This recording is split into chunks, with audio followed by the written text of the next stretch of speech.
Get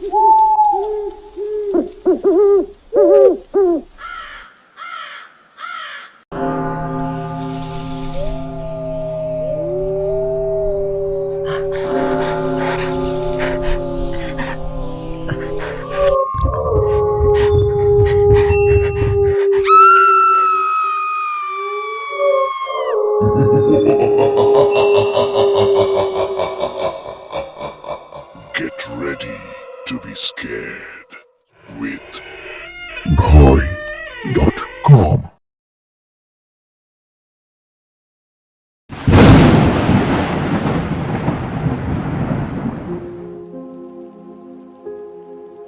আসসালামু আলাইকুম everyone, আপনাদের অনেক অনেক স্বাগতম ভয়.com ইউটিউব চ্যানেলে। আশা করি আপনারা সকলেই অনেক ভালো আছেন এবং সুস্থ আছেন। ভয় খুব ছোট্ট একটা শব্দ, তাই না? কিন্তু এই একটা শব্দের ক্ষমতা আছে আপনার মস্তিষ্কের সব স্নায়ুকে অবশ করে দেওয়ার। একবার ভেবে দেখুন তো, আপনি কি সত্যিই একা, নাকি আপনার চোখের আড়ালেই অন্ধকারের আস্তরণে লুকিয়ে আছে অন্য কেউ? লৌকিক না অলৌকিক, বিজ্ঞান যেখানে শেষ হয় ঠিক সেখান থেকেই কি অজানার শুরু?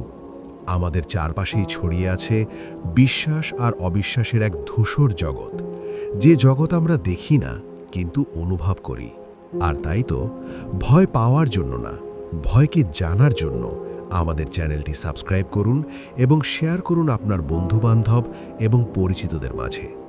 আমাদেরকে ঘটনা পাঠাতে চাইলে মেল করুন bhoy.com.story@gmail.com। আর কথা না বাড়িয়ে সরাসরি চলে যাব ঘটনায়। আশা করি শুরু থেকে শেষ পর্যন্ত আমাদের সাথেই থাকবেন।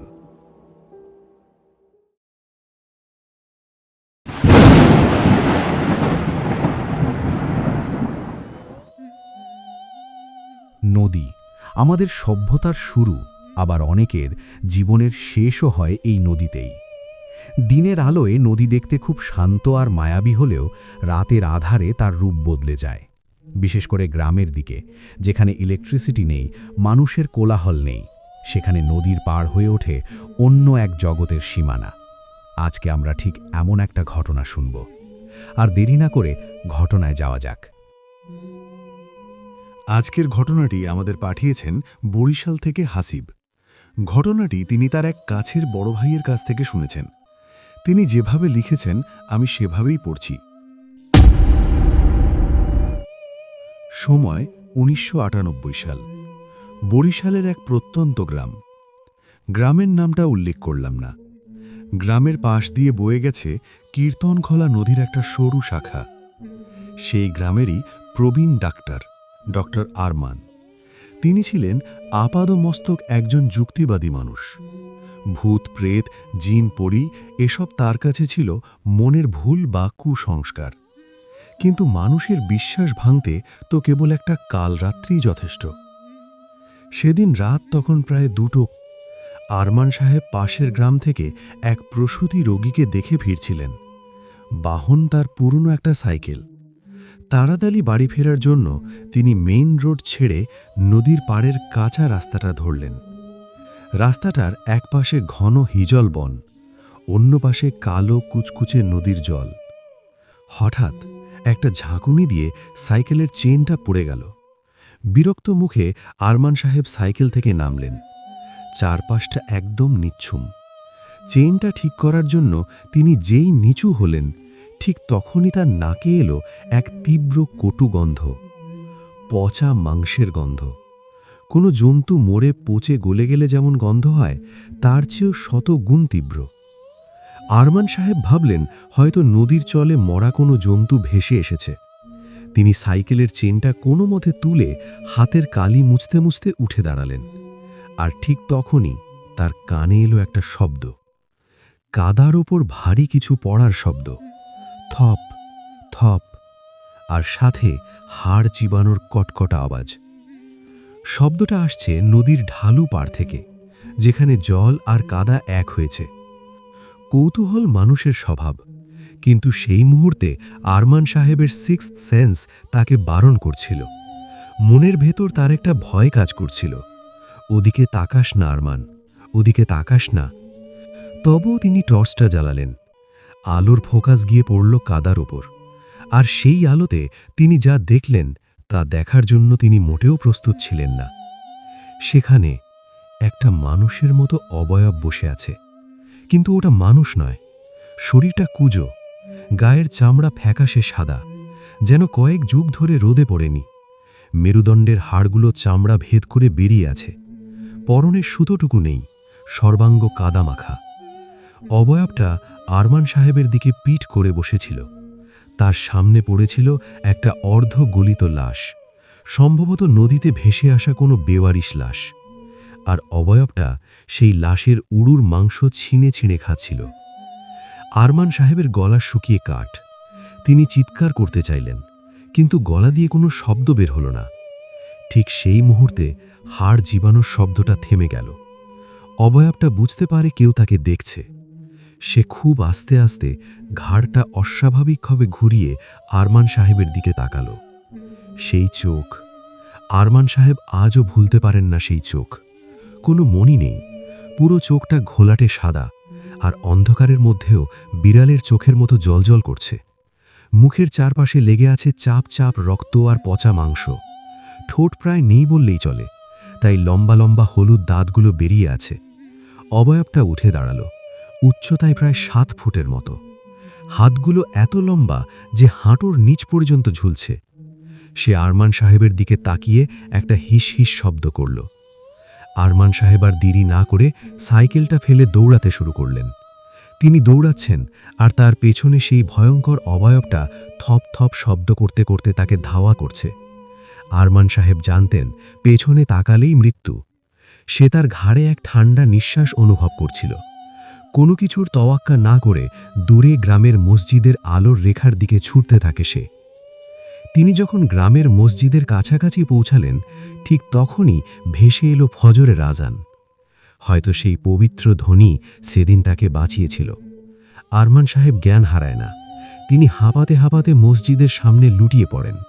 গ্রামের কিছু লোক আরমান সাহেবের চোখে মুখে পানি দিয়ে তাকে স্বাভাবিক করে। সব শোনার পর উপস্থিত গ্রামের এক মুরব্বী বলেন, ওটা ছিল শ্মশান পিশাচ। যারা অপঘাতে মরে সৎকার হয় না, তারা ওভাবেই নদীর পাড়ে ঘুরে বেড়ায়, ক্ষুধার জ্বালায়। বাড়ি ফেরার পর আরমান সাহেবের প্রচণ্ড জ্বর আসে। কিন্তু ঘটনাটা এখানেই শেষ হয় না, শুরু হয় এক ভয়ঙ্কর কালো অধ্যায়। পরের 3 দিন আরমান সাহেবের জ্বর 104 ডিগ্রি। কোনো ওষুধে কাজ হয় না। কিন্তু তার চেয়েও ভয়ের ব্যাপার ছিল তার আচরণ। তার স্ত্রী জানান, গভীর রাতে আরমান সাহেব বিছানায় উঠে বসে থাকতেন, আর তার চোখগুলো জবা ফুলের মতো লাল হয়ে থাকত। তিনি মানুষের ভাষায় কথা বলতেন না, গলা দিয়ে বেরোতো এক অদ্ভুত গোঙানি, আর বারবার বলতেন, মাংস, কাঁচা মাংস দে। বাড়ির পোষা বিড়ালটা, যেটা আরমান সাহেবের খুব আদরের ছিল, সেটিও আরমান সাহেবকে দেখলে লোম খাড়া করে হিস হিস করত। রুমের ধারের কাছেও ঘেঁষত না। চতুর্থ দিন গ্রামের মুরব্বীরা আরমান সাহেবের স্ত্রীকে বলেন, এটা কোনো ডাক্তারি রোগ নয়, এটা উপরি বাতাস। তাকে পাশের গ্রামের নামকরা তান্ত্রিককে দেখাতে বলেন। সেই মোতাবেক ডাক পড়ল পাশের গ্রামের বিখ্যাত তান্ত্রিক মতলব মিয়ার।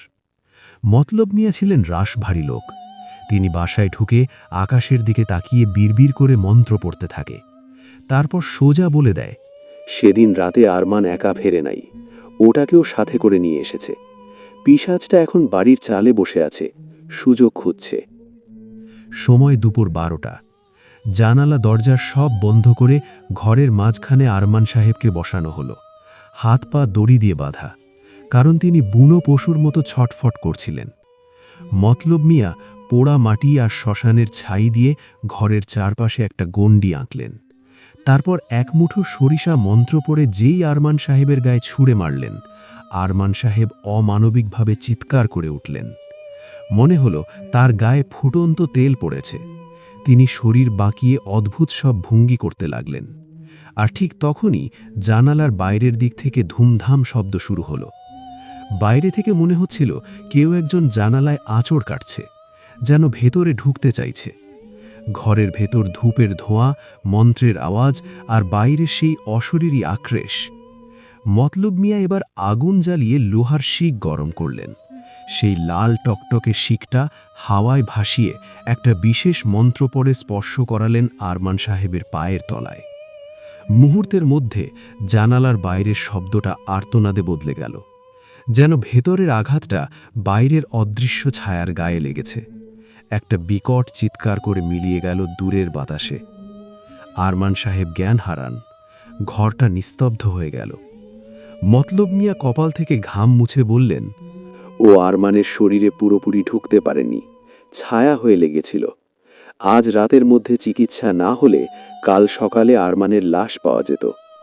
সেদিনের পর আরমান সাহেব ধীরে ধীরে সুস্থ হয়ে ওঠে। সে ঘটনার পর থেকে আরমান সাহেব রাতে আর কোনোদিন রোগী দেখতে যাননি। এই বলে তিনি তার ঘটনা শেষ করেছেন। ঘটনাটি আপনাদের কেমন লেগেছে কমেন্টের মাধ্যমে জানাতে ভুলবেন না। যদি ভালো লেগে থাকে তাহলে লিঙ্কটি শেয়ার করুন আপনার বন্ধু-বান্ধব এবং পরিচিতদের সাথে। এমন আরও ঘটনার জন্য চ্যানেলটি সাবস্ক্রাইব করুন। আমাদের সাথে ঘটনা শেয়ার করতে চাইলে মেইল করুন bhoy.com.story@gmail.com এ। আমরা চলে যাব আমাদের পরবর্তী ঘটনায়।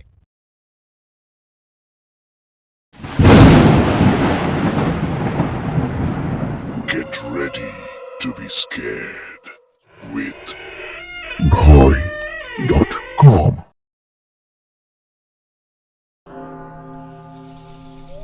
Welcome back. আপনাদের আবারও স্বাগত ভয়.com ইউটিউব চ্যানেলে। আপনাদের কাছে যদি কোনো ঘটনা থাকে তাহলে আমাদেরকে লিখে পাঠাতে পারেন এই অ্যাড্রেসে bhoy.com.story@gmail.com এ। আমরা চলে যাব আমাদের পরবর্তী ঘটনায়।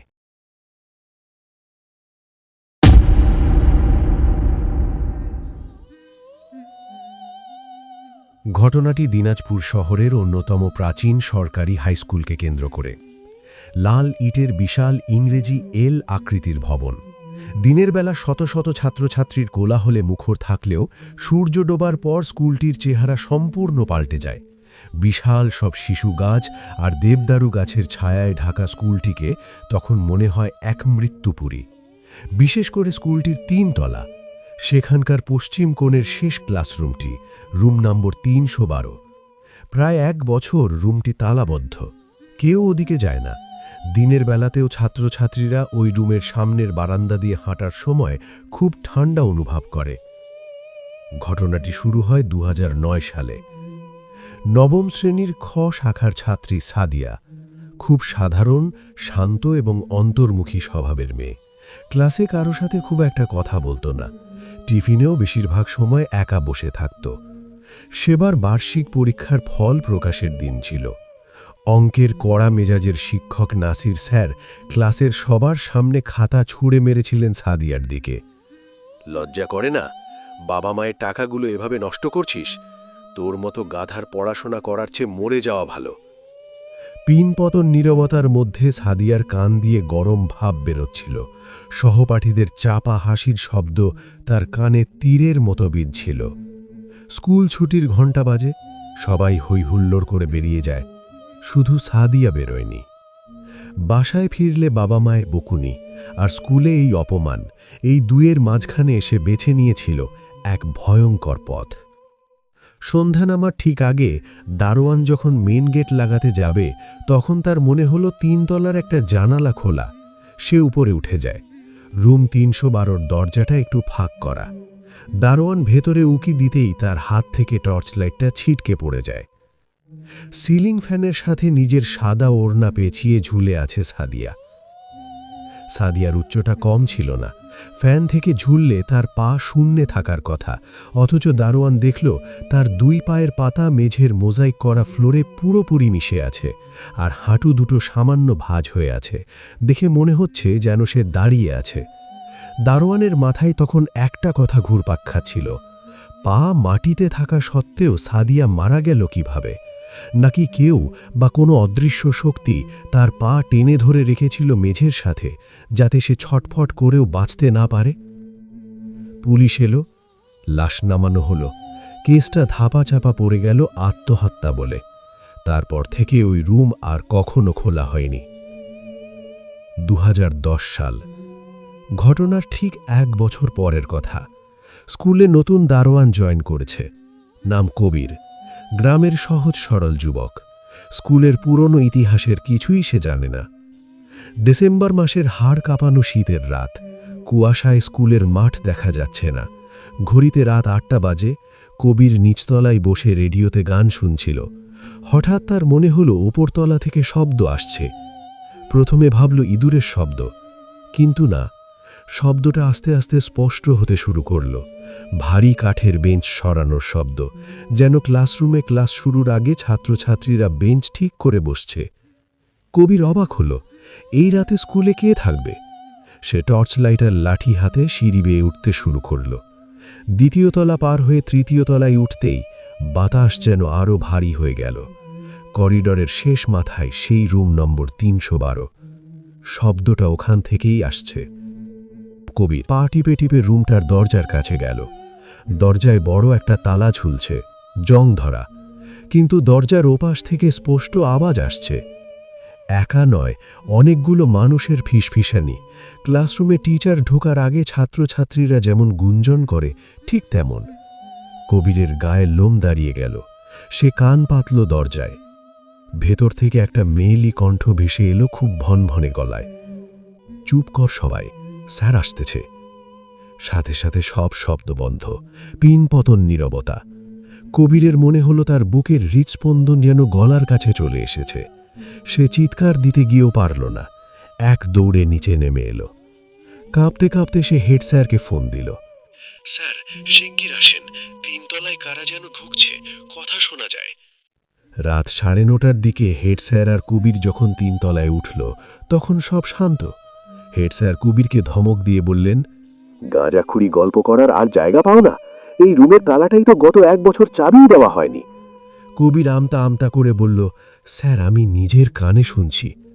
হেড স্যার পকেট থেকে চাবি বের করলেন। তালাটা খুলতে বেশ কসরত করতে হলো, কারণ জং ধরে তালাটার ফুটো প্রায় বন্ধ হয়ে গিয়েছিল। ক্যাচ করে শব্দ করে ভারী দরজাটা খুলল। হেড স্যার টর্চ মারলেন ভেতরে। রুমের ভেতরটা ভ্যাপসা গন্ধে ভরা, মাকড়সার জালে ছেয়ে আছে চারপাশ। বেঞ্চগুলো সব এলোমেলো, ধুলোর পুরু আস্তরণ জমে আছে। মানুষের পায়ের কোনো ছাপ নেই মেঝেতে। হেড স্যার স্বস্তির নিঃশ্বাস ফেলে কবিরকে বললেন, দেখলে তো, কেউ নেই, মনের ভুল তোমার। কবিরও বোকার মতো মাথা নাড়ল। তারা যখন বেরিয়ে আসার জন্যে ঘুরল, ঠিক তখনই কবিরের টর্চের আলো পড়ল সামনের ব্ল্যাকবোর্ডের ওপর। দুজনেই পাথরের মতো জমে গেল। সারা ঘর ধুলোয় ধূসরিত হলেও ব্ল্যাকবোর্ডটা একদম আলকাতরার মতো কালো, যেন এক্ষুনি কেউ ডাস্টার দিয়ে মুছে পরিষ্কার করেছে। আর সেই কুচকুচে কালো বোর্ডের মাঝখানে ধবধবে সাদা নতুন চক দিয়ে গোটা গোটা অক্ষরে লেখা, আজকের উপস্থিতি। তার ঠিক নিচেই একটি মাত্র নাম লেখা, সাদিয়া, উপস্থিত। লেখাটা থেকে চকের গুঁড়ো তখনও ঝরঝর করে নিচে পড়ছিল, যেন এই মাত্র ঠিক কয়েক সেকেন্ড আগেই কেউ নামটা লিখেছে। রুমের কোণ থেকে হঠাৎ একটা বেঞ্চ একটু নড়ে উঠল, যদিও ঘরের জানালা দরজা সব বন্ধ। হেড স্যার আর কবির কোড়ো দেখে না তাকিয়ে দৌড়ে সেই রুম থেকে বেরিয়ে আসে। সে রাতে তারা দুজন স্কুল থেকে কিভাবে বেরিয়েছিল তা তাদের মনে নেই। পরদিন সকালেই কবির চাকরি ছেড়ে গ্রামের বাড়ি চলে যায়। জ্বরে সে 1 সপ্তাহ বিছানা থেকে উঠতে পারেনি। এখনও রাতে ওই স্কুলের পাশ দিয়ে গেলে পথচারীরা 3 তলা থেকে শব্দ শুনতে পায়, যেন কেউ গম্ভীর গলায় রোল কল করছে, আর একটি মেয়েলি কণ্ঠ উত্তর দিচ্ছে, ইয়েস স্যার। এই বলে তিনি তার ঘটনা শেষ করেছেন। ঘটনাটি আপনাদের কেমন লেগেছে কমেন্টের মাধ্যমে জানাতে ভুলবেন না। যদি ভালো লেগে থাকে তাহলে লিঙ্কটি শেয়ার করুন আপনার বন্ধু বান্ধব এবং পরিচিতদের সাথে। এমন আরও ঘটনার জন্য চ্যানেলটি সাবস্ক্রাইব করুন। আমাদের সাথে ঘটনা শেয়ার করতে চাইলে মেইল করুন bhoy.com.story@gmail.com-এ।